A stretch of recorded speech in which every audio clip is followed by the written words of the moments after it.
Bismillahirrahmanirrahim. Assalamualaikum warahmatullahi wabarakatuh. Pada kesempatan kali ini saya akan menjelaskan tentang jual beli valuta asing atau offshore.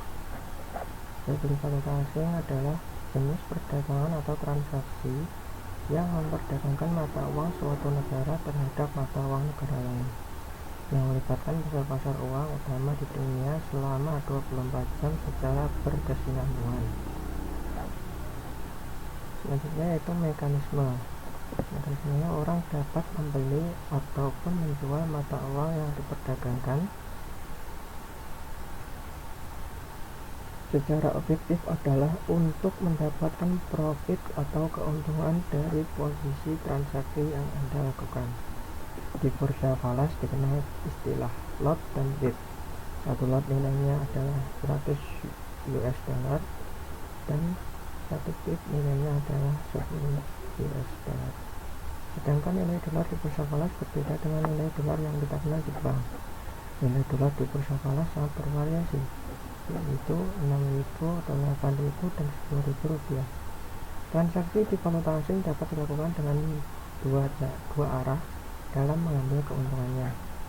Yang pertama, seorang dapat membeli dahulu lalu ditutup dengan menjualnya, ataupun sebaliknya melakukan penjualan terlebih dahulu lalu ditutup dengan membeli. Selanjutnya itu fungsi dari short atau jual beli valuta asing. Yang pertama, sebagai alat tukar dan pembayaran internasional, sebagai alat pengendali kurs, dan sebagai alat memperlancar perdagangan internasional. Selanjutnya yaitu dasar hukum undang-undang jual beli valuta asing atau short. Undang-Undang Republik Indonesia Nomor 32 Tahun 1964 tentang peraturan lalu lintas devisa. Dalam menjalankan undang-undang ini dan peraturan yang didasarkan atasnya, maka yang diartikan dari istilah yang pertama itu Dewan Lalu Lintas Devisa, yang kedua yaitu Biro atau adalah Biro Lalu Lintas Devisa, yang ketiga emas adalah mata uang emas yang belum atau telah diolah, kecuali emas yang berwujud perhiasan atau barang pakai. Yang keempat yaitu devisa adalah saldo bank dalam valuta asing yang mempunyai catatan kurs resmi dari Bank Indonesia. Valuta asing lainnya tidak termasuk uang logam yang mempunyai catatan kurs dari Bank Indonesia. Yang kelima yaitu efek adalah tanda pencatatan dalam buku pinjaman atau daftar saham, obligasi, surat gadai, saham, dan tanda keuntungan termasuk calon, kupon, dan bukti dividen. Bank devisa adalah Bank Indonesia dan bank negara lain yang ditunjuk olehnya untuk menjual, membeli, menyimpan devisa serta menyelenggarakan lalu lintas pembayaran dengan luar negeri. Yang ketujuh yaitu Badan Hukum Indonesia adalah suatu badan hukum yang didirikan menurut hukum Indonesia dan disahkan oleh instansi yang berwajib menurut hukum itu. Yayasan yang didirikan dengan hukum Indonesia tidak termasuk badan hukum. Saham-sahamnya sebagian atau seluruhnya berada dalam tangan warga negara asing atau badan hukum negara asing. Kemudian yang terakhir yaitu pandangan ulama dan tokoh tentang jual beli valuta asing atau short. Pada prinsip syariahnya, praktek jual beli valuta asing dapat dianalogikan dan dikategorikan dengan pertukaran antara emas dan perak atau dikenal dengan dalam terminologi fikih dengan istilah short.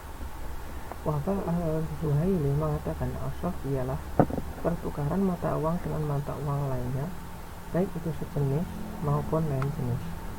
Menurut Taqiyuddin An-Nabhani, pertukaran mata uang dengan mata uang yang lain sejenis disyaratkan sama persis berat dan jenisnya, dan sama sekali tidak boleh melebihkan satu atas yang lainnya. Ulama fikih telah sepakat bahwa jual beli memenuhi dua syarat, yaitu mata uang yang berbeda dan dilakukan secara tunai. Dalam jual beli mata uang timbul permasalahan adanya perbedaan nilai uang ketika membeli dan menjualnya. Transaksi secara tunai mempunyai kelebihan dan memperoleh keuntungan dalam menentukan harga ini tidak termasuk riba, sebab sebagai pihak penjual berhak untuk mendapatkan keuntungan dari barang yang dijual dan dilakukan atas dasar relaan. Dalam jual beli valuta asing atau falas terdapat 4 model transaksi, yaitu spot, forward, swap, dan option. Dari 4 model tersebut terdapat unsur maisir atau spekulasi sehingga diharamkan oleh sistem ekonomi syariah, kecuali transaksi spot. Solusi untuk menjalankan transaksi falas diperlukan adanya perlindungan terhadap nilai tukar atau disebut dengan hedging atau lindung.